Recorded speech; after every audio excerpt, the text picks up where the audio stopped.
Hello students, आज इस video में हम सेल वॉल के बारे में पढ़ेंगे। हम हमारा फर्स्ट चैप्टर शुरू कर रखा है जिसमें आज हम कौन सा टॉपिक करेंगे, सेल वॉल।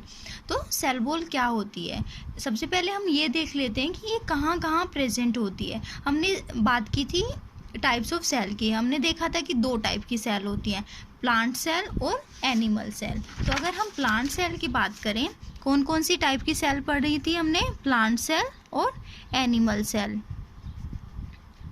तो दो टाइप की सेल होती हैं। तो जो प्लांट सेल होती है उनके अंदर क्या प्रेजेंट होता है, सेल वॉल प्रेजेंट होती है। लेकिन अगर हम एनिमल सेल की बात करें तो एनिमल सेल में जो है सेल वॉल अब्सेंट होती है। एनिमल सेल में जो है ओनली सेल मेम्ब्रेन प्रेजेंट होती है। और अगर प्लांट सेल की बात करें तो ऐसा नहीं है कि इसके अंदर सेल वॉल प्रेजेंट होती है तो सेल मेम्ब्रेन अब्सेंट होती होगी, नहीं। इसमें सेल वॉल के सेल मेम्ब्रेन के साथ साथ क्या प्रेजेंट होगा, सेल वॉल प्रेजेंट होती है। तो सेल वॉल कहाँ प्रेजेंट होती है, cell wall is present only in plant cell and absent in animal cells. Animal cells में ओनली सेल के बाहर आउटर कवरिंग होती है, वो सेल मेम्ब्रेन होती है। लेकिन प्लांट सेल में जो है सेल मेम्ब्रेन के अलावा एक और आउटर कवरिंग होती है जिसको हम क्या बोलते हैं, सेल वॉल। अगर हम इसकी सेल वॉल की बात करें तो ये किस चीज़ से मिलकर बनी होती है, तो सेल वॉल जो है सेलुलोज की बनी होती है। प्लांट्स में किसकी बनी होती है सेल वॉल, सेलुलोज की बनी होती है। लेकिन अगर हम सेल वॉल की बात करें तो प्लांट्स के अलावा भी ये कुछ ऑर्गेनिजम्स में प्रेजेंट होती है। वो कौन कौन से हैं जिनमें सेल वॉल प्रेजेंट होती है, बैक्टीरिया एंड फंजाई। बैक्टीरिया में और फंजाई में भी जो है हमारी सेल वॉल प्रेजेंट होती है। तो अगर हम बैक्टीरिया की बात करें तो बैक्टीरिया में सेल वॉल किस चीज़ की बनी होती है, बैक्टीरिया में सेल वॉल बनी होती है पेप्टिडोग्लाइकन की। और अगर फंजाई को देखें तो फंजाई में जो है सेल वॉल किसकी बनी होती है, काइटिन की। तो प्लांट्स में सेल वॉल बनी होती है सेलुलोज की, बैक्टीरियाज में सेल वॉल बनी होती है पेप्टाइडोग्लाइकन की, और फंजाई की जो सेल वॉल होती है वो किससे बनती है, काइटिन से बनती है। उसके बाद अगर हम सेल वॉल की परमेबिलिटी की बात करें, मतलब सेल वॉल के अंदर से कौन कौन सी चीज़ें पास हो सकती हैं, कौन सी इससे बाहर जा सकती हैं, तो सेल वॉल जो है क्या होती है, फ्रीली परमिएबल होती है। कैसी होती है, फ्रीली परमिएबल। इसमें से जो मॉलिक्यूल्स या सब्सटेंसेस की मूवमेंट इन एंड आउट बिल्कुल आसानी से हो सकती है। सारे सब्सटेंसेस और मॉलिक्यूल्स इसमें से फ्रीली मूव कर सकते हैं।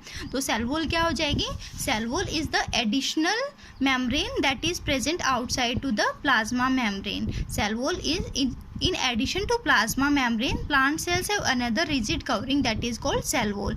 जो हमने सेल मेम्ब्रेन पढ़ा था, सेल मेम्ब्रेन क्या होती है, फ्लेक्सिबल होती है नेचर में। लेकिन जो सेल वॉल होगी वो कैसी होती है, रिजिड होती है। सेल वॉल कैसी होती है, रिजिड होती है। लेकिन जो सेल मेम्ब्रेन पढ़ी थी हमने वो कैसी होती थी, फ्लेक्सिबल। तो अगर हम सेल वॉल की बात करें तो ये आउटर कवरिंग होती है जो सेल मेम्ब्रेन के बाहर से प्रेजेंट होती है, ये रिजिड होती है।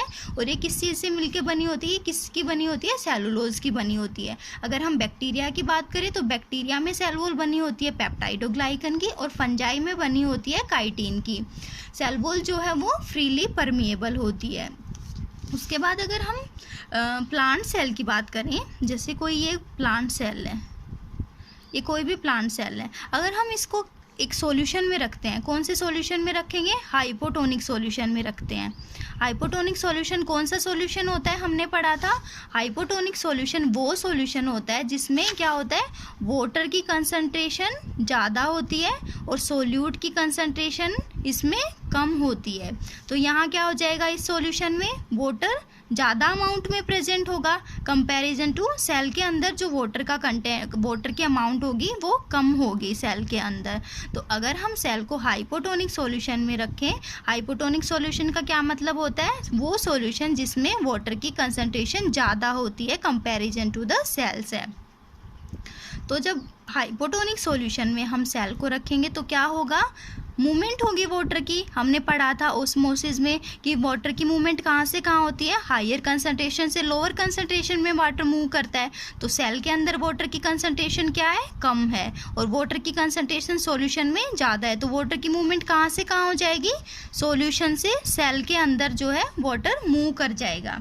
तो जब वाटर सॉल्यूशन से सेल के अंदर मूव करेगा तो इस प्रोसेस को हम क्या बोलते थे, एंडोऑस्मोसिस। सॉल्यूशन से सेल के अंदर वाटर की मूवमेंट क्या थी, एंडोऑस्मोसिस। तो इससे क्या हो जाएगा, हमने हाइपोटोनिक सॉल्यूशन का इफेक्ट पढ़ा था। जैसे ये कोई भी सेल थी, हाइपोटोनिक सॉल्यूशन में रखते थे, वो सेल क्या हो जाती थी, स्वेल कर जाती थी, स्वेलअप हो जाती थी।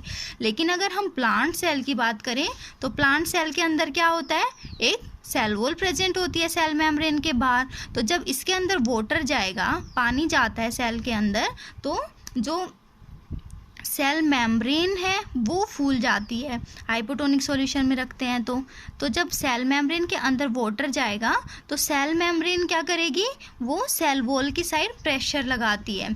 तो जो सेल मेम्ब्रेन प्रेशर लगाती है, इसके अंदर पानी आने की वजह से उस प्रेशर को हम क्या बोलते हैं, टर्गर प्रेशर।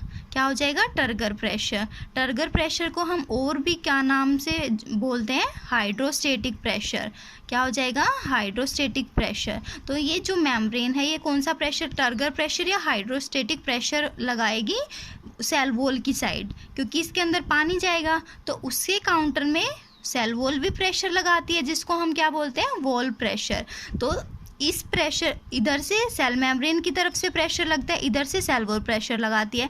तो इनकी जो शेप है वो बैलेंस हो जाती है। इसकी वजह से प्लांट सेल की शेप में कोई फ़र्क नहीं पड़ता। ये जो है एनिमल सेल हमने देखा था वो स्वेल कर जाती है, स्वेलअप हो जाती है, लेकिन प्लांट सेल में ऐसा नहीं होगा, क्योंकि ये प्रेशर जो है, इसके सेल मेम्ब्रेन जो प्रेशर लगाएगी उसके काउंटर में हमारी सेल वॉल लगा देती है। इसलिए जब हम किसी प्लांट सेल को हाइपोटोनिक सॉल्यूशन में रखते हैं तो उसके अंदर कोई चेंज नहीं होता। लेकिन अगर हम बात करें हाइपरटोनिक सॉल्यूशन की, जब किसी प्लांट सेल को हम कहाँ रखेंगे, हाइपरटोनिक सॉल्यूशन में रखेंगे। हाइपरटोनिक सॉल्यूशन का क्या मतलब था, हमने पढ़ा था, हाइपरटोनिक सॉल्यूशन में वाटर की कंसंट्रेशन क्या होती है, कम होती है सेल के कंपैरिजन में। तो यहाँ क्या हो जाएगा, यहाँ इस सॉल्यूशन में तो वाटर की कंसंट्रेशन कम होगी और सेल के अंदर जो कंसंट्रेशन होगी वाटर की वो ज़्यादा होगा। तो हमने पढ़ा था कि वाटर कहाँ से कहाँ मूव करता है, high concentration to lower concentration. तो वाटर कहाँ जाएगा, बाहर आ जाएगा सॉल्यूशन में, सेल के अंदर से बाहर सॉल्यूशन में आ जाएगा। इस प्रोसेस को हम क्या बोलते थे, एक्सोस्मोसिस। एक्सोस्मोसिस क्या था, सेल के अंदर से पानी सॉल्यूशन में आता था, उसको हम बोलते थे एक्सोस्मोसिस। तो जब पानी बाहर आएगा तो क्या होता था, हमारी सेल जो है श्रिंक कर जाती थी। तो उसी तरह जैसे ये कोई प्लांट सेल है, तो जब प्लांट सेल से पानी बाहर आएगा तो हमने पढ़ा है कि सेल वॉल रिजिड होती है। सेल वॉल रिजिड होती है तो जो सेल मेम्ब्रेन होती है वो क्या कर जाती है, श्रिंक कर जाएगी। इस प्रोसेस को हम क्या बोलेंगे, प्लाज्मोलाइसिस।